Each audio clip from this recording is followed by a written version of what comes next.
Informasi yang pertama, ratusan warga antri di area pekarangan rumah Kepala Desa Kuala Puntian untuk mengurus perekaman dan cetak KTP elektronik serta kartu keluarga.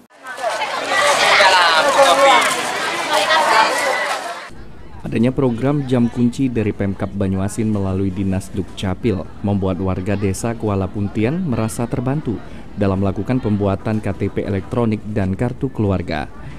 Perekaman eKTP secara langsung bagi warga yang sama sekali belum memiliki eKTP tidak dipungut biaya sama sekali, sehingga cukup membantu warga dengan adanya layanan ini.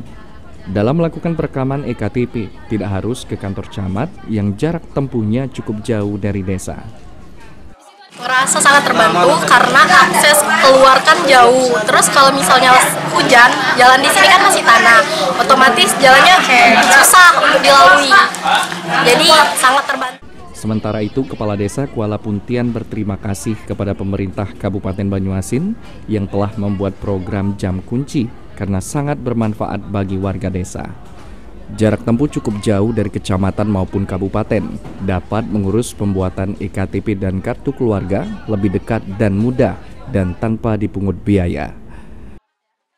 Kami selaku pemerintah sangat merasa terbantu dengan program pemerintah Kabupaten Banyuasin, terutama desa kami, Desa Kuala Puntian, sangat membantu kami di sini, terutama untuk desa-desa yang jauh dari jangkauan seperti desa-desa perairan.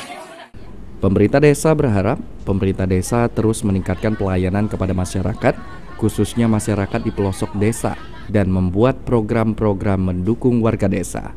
Muhammad Maulana, PAL TV.